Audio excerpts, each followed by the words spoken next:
Hello everyone, welcome back to another video lecture. आज की video में हम लोग क्या पढ़ने वाले हैं? आज की वीडियो में हम लोग पढ़ने वाले हैं particle of matter attract each other. Chemistry की पिछली वीडियो लेक्चर में हम लोगों ने कवर करा था particle of matter are continuously moving, कि जो मैटर के पार्टिकल होते हैं वो क्या होते हैं, कॉन्टीन्यूसली मूव करते हैं। इस वीडियो में क्या जानेंगे? इस वीडियो में हम लोग जानने वाले हैं कि जो मैटर के पार्टिकल होते हैं उनके बीच एक अट्रैक्शन होता है, एक फोर्स ऑफ अट्रैक्शन होता है। वो जो पार्टिकल्स हैं वो पार्टिकल्स एक दूसरे से क्या करना, चिपके रहना चाहते हैं। क्या होना चाहते हैं? चिपके रहना चाहते हैं।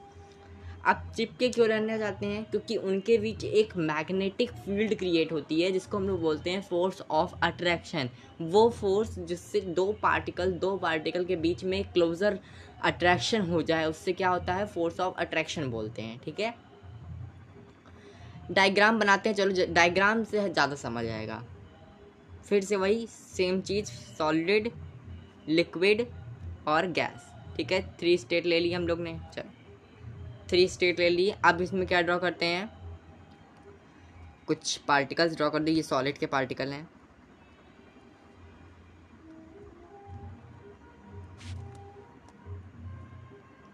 ठीक है, यहाँ ये सॉलिड के पार्टिकल हो गए और दूसरा क्या हो गया?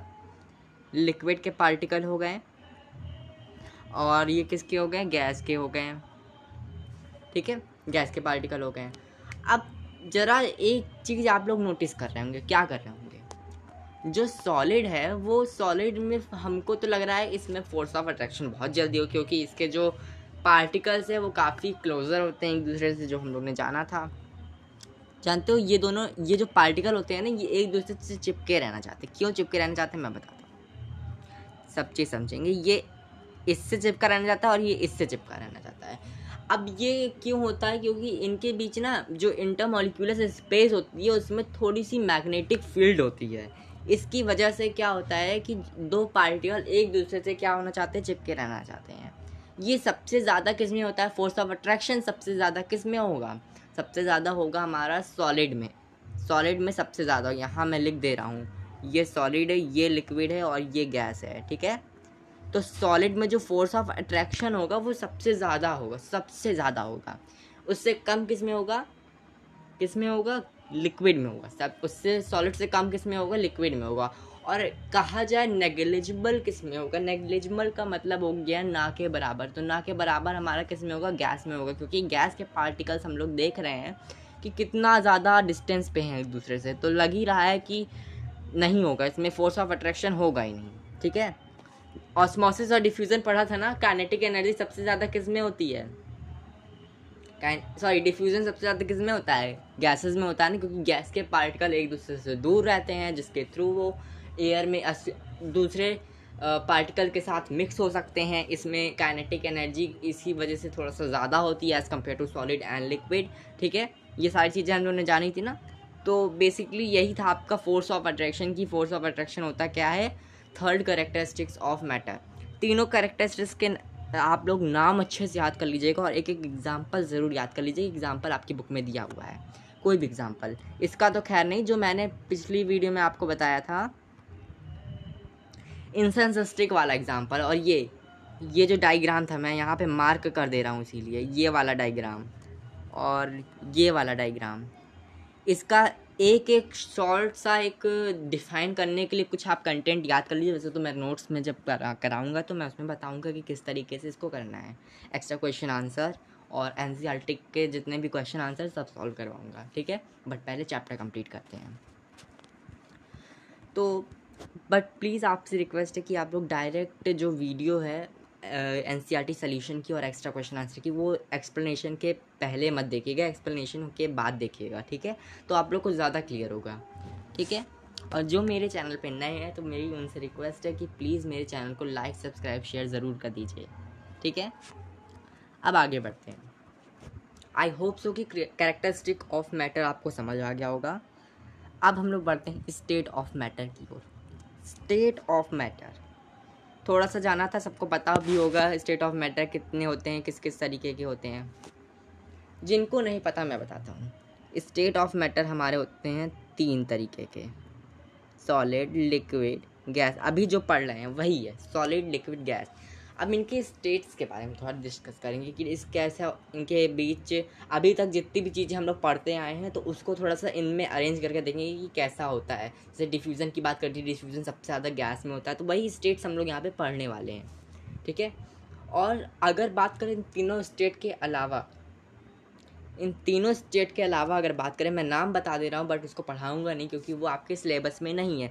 फोर्थ स्टेट ऑफ मैटर क्या होता है? प्लाज्मा होता है। क्या होता है? प्लाज्मा होता है, ठीक है। मोस्ट इम्पॉर्टेंट है ये, मोस्ट इम्पॉर्टेंट नहीं कह सकते हैं, ये मैं बता दे रहा हूँ क्योंकि आपका 10th और 12th में, 10th 11th 12th तीनों में इम्पॉर्टेंट है। प्लाज्मा आप लोग 10th क्लास में पढ़ेंगे प्लाज्मा क्या होता है। वैसे तो पढ़ना तो मेन सॉलिड लिक्विड गैस ही है, वही जानते हैं कि क्या होता है, ठीक है। प्लाज्मा होता है, प्लाज्मा के बारे में हम लोग 10th 11th 12th में पढ़ेंगे।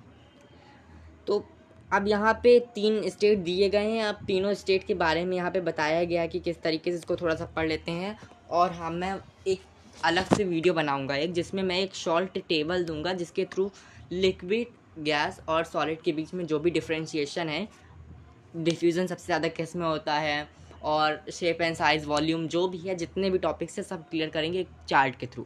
वो मैं अलग से एक वीडियो इसकी बनाऊंगा, तो उसके लिए आप लोग चिंता ना करिएगा। तो पहले हम लोग जो NCERT में दिया हुआ है उसको पढ़ लेते हैं एक बार, ठीक है। तो यहाँ एग्जाम्पल दिया हुआ है, एग्जाम्पल आई होप सो कि आप पढ़ लेंगे, इसमें बताने की ज़रूरत नहीं, बहुत ही ईजी एग्जाम्पल है, ठीक है। एक्सप्लेनेशन ये भी दिया हुआ है, ये मैं पढ़ दे रहा हूँ, ठीक है। अब क्या है यहाँ पे दिया हुआ है, all our example are of solid, we can observe that all these are definite shape, distinct boundaries and fixed volume that is have negligible compressibility। अब जान लेते हैं कि कंप्रेसिबिलिटी क्या होता है। किसी भी चीज़ को प्रेस करना, जितना प्रेशर उस पर डालेंगे तो वो क्या होता है? कंप्रेस होता है। तो जो सॉलिड की कंप्रेसिबिलिटी होती है वो क्या होती है? नेग्लिजिबल, ना के बराबर होती है। फिक्स्ड वॉल्यूम होता है, फिक्स्ड शेप एंड साइज होता है। डिस्टिंक्ट, एक अपनी खुद की एक बाउंड्री होती है उसकी, मतलब एक कह सकते हैं कि अब कोई ऑब्जेक्ट ले लो, जैसे बॉक्स ले लो, तो उसके साइड साइड में देखोगे बाउंड्री है, एक फिक्स्ड बाउंड्री होती है, ठीक है। तो यही सारी चीज़ें ना हम लोग एक चार्ट के थ्रू पढ़ेंगे, क्योंकि अभी NCERT में पढ़ेंगे ना तो बहुत ही ज़्यादा वो डिफ़िकल्ट हो जाएगा, लर्न करने में भी दिक्कत होती है। तो हम लोग इसको एक चार्ट के थ्रू पढ़ने वाले हैं। चार्ट के थ्रू बेसिकली अगर आपसे पूछा भी जाता है पेपर में तो आप लोग चार्ट ही बनाइएगा, और अगर डिफाइन करने को कहा जाता है तो आपकी इतनी अच्छी NCERT बुक में लिखा ही हुआ है, आप लोग पढ़ लीजिएगा थोड़ा सा। Solid subjected to outside force, solid may break under a force but it is difficult to change their shape, so they are rigid। पर देखो, रिजिडिटी इज मोस्ट इम्पॉर्टेंट। अब देखो, हम लोग सॉलिड का शेप चेंज कर सकते हैं? नहीं कर सकते, क्योंकि सॉलिड का शेप और साइज फिक्स होता है, तो हम लोग उसको चेंज नहीं कर सकते हैं। सो क्या कह सकते हैं कि रिजिडिटी उसमें काफ़ी ज़्यादा होती है। क्या होती है? रिजिडिटी काफ़ी ज़्यादा होती है। कंसीडर द फॉलोइंग, यहाँ पे कुछ दिया हुआ एग्जाम्पल, ठीक है, ये आप लोग पढ़ लीजिएगा, ये कराऊंगा मैं सॉल्व आगे चल के। ये इन टेक्स्ट क्वेश्चन ये सारे दिए गए हैं तो ये मैं सॉल्व कराऊंगा, ठीक है। आई होप, लेकिन इसमें आंसर तो दिया ही हुआ है, मुझे लगा कि मुझे सॉल्व कराना पड़ेगा, बट आंसर दिया है तो इसको भी हम लोग डिस्कस कर लेते हैं। अब पहला क्वेश्चन क्या है? What about a rubber band, can it change its shape और stretching it is a solid. देखो, रबर बैंड में क्या होता है? Rubber band changes shape under a force and regain the same shape when the force is removed, it is excessive is applied, it breaks, ठीक है। अब क्या force में क्या होता है? जब ज़्यादा खींचोगे तो क्या हो जाएगी? टूट जाएगी। क्या हो जाएगी? टूट जाएगी, ठीक है। और जब उसमें फोर्स लगाओगे देन वो क्या हो जाएगी? स्ट्रेच हो जाएगी, ठीक है। तो हाँ, कह सकते हैं कि वो सॉलिड होता है।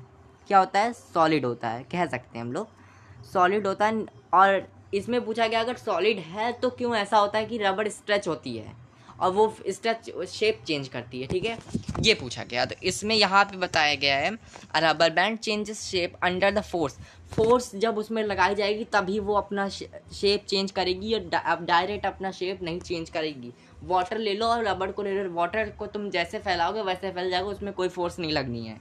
तुम यहाँ थोड़ा सा ड्रॉपलेट गिराओगे ज़मीन पे, वो कुछ और एरियाज को भी कवर कर लेगी, तो उसमें फोर्स लगाने की ज़रूरत नहीं होती, वो अपने आप शेप चेंज कर रहा। और बट इसमें फोर्स लगा रहे हैं, जब तक रबर हमारी फोर्स के अंडर में रहेगी तब तक वो अपनी शेप चेंज करेगी, और ज़्यादा एक्सेसिव फोर्स हम लोग ने उस पर लगाया है तो क्या हो जाएगी? रबर ब्रेक हो जाएगी, ठीक है। तो that's why rubber is a solid, but it can change its shape और स्ट्रेच्ड अंडर द फोर्स, ठीक है, under the contact of force, ठीक है।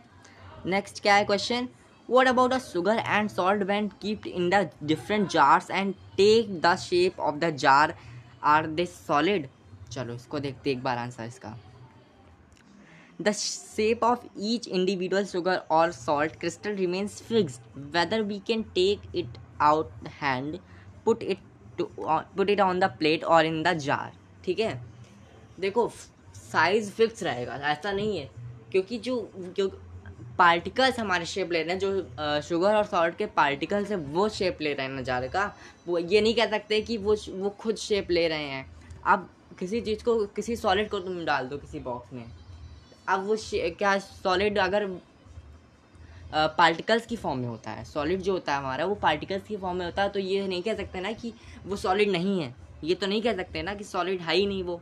हाँ वो उसका शेप है उस सर्कल में, उसके पार्टिकल छोटे छोटे, तो दैट्स मीन्स कि वो सॉलिड है। इससे कोई फ़र्क नहीं पड़ता है कि वो जार की स्पेस ले रहा है चाहे जो ले रहा है, लेकिन उसका एक फिक्स्ड शेप तो है। वो जितना ज़्यादा, जितने सारे हमारे, जैसे मान लो शुगर है, कितनी शुगर ये उस पर डिपेंड करता है ना। अगर तुम एक शुगर का पीस डालोगे तो क्या वो जार की शेप लेगा? नहीं लेगा ना। तो ये नहीं कह सकते कि हाँ शुगर शेप लेगा। वहीं अगर हम लोग वाटर की बात करें तो वाटर को की एक ड्रॉपलेट तुम डाल दोगे जार में, तो वो जार में फैल के जार का ही शेप लेगी, ठीक है। तो इसलिए हम लोग ये नहीं कह सकते हैं कि शुगर और सॉल्ट हमारे सॉलिड नहीं है, ठीक है। What about the sponge? It is the solid, yet it will able to compress it. Why? ये भी बहुत अच्छा क्वेश्चन है। ये क्वेश्चन बहुत ही ज़्यादा इंपॉर्टेंट है, पेपर में ज़रूर पूछा जा सकता है, तो आप लोग अच्छे से इसको प्रिपेयर कर लीजिएगा। स्पंग हैज़ अ माइन्यूट होल्स। स्पंग में ना, अब देखो स्पंग लेना उठाना, जब वो उसमें एक माइन्यूट से होल होते हैं, जानते हो क्यों कंप्रेस होता है वो अपनी, जबकि तो वो सॉलिड है, उसको अपनी शेप चेंज नहीं करनी चाहिए। हाँ वो अपनी शेप नहीं चेंज करता है। क्यों नहीं करता है? उसको, उसमें जो होल्स होते हैं ना वो उसकी शेप को चेंज करवाते हैं। जब देखोगे ध्यान से तो माइक्रोस्कोप से देखो, क्योंकि ऐसे नहीं दिखने वाले हैं वो, उसमें ना छोटे छोटे बहुत ही माइन्यूट होल्स होते हैं, जिसके थ्रू एयर जब पास होगी, एयर उसमें भरेगी, एंड देन जब हम लोग उसमें उसको प्रेस करेंगे तो एयर क्या होगी, बाहर निकल जाएगी। तो एयर जब बाहर निकलेगी then it will again compress, वो फिर से क्या हो जाएगा, कंप्रेस होगा। और जब हम लोग अगेन उसको फिर उठाएंगे तो क्या हो जाएगा, अपनी फिर एग्जैक्ट शेप में आ जाएगा। तो that is all about the air, कि उसमें एयर भरी होती है, इस वजह से वो अपनी शेप और साइज़ को चेंज करता है, ठीक है। आई होप सो कि आपको आज का टॉपिक क्लियर हुआ होगा, कोई भी दिक्कत नहीं रही होगी। अगर कोई दिक्कत होगी तो वो नोट्स में कवर हो जाएगी, ठीक है। तो थैंक यू फॉर वॉचिंग। अगर वीडियो अच्छी लगी है तो उसको लाइक सब्सक्राइब शेयर ज़रूर कर दीजिएगा। मिलते हैं नेक्स्ट वीडियो में।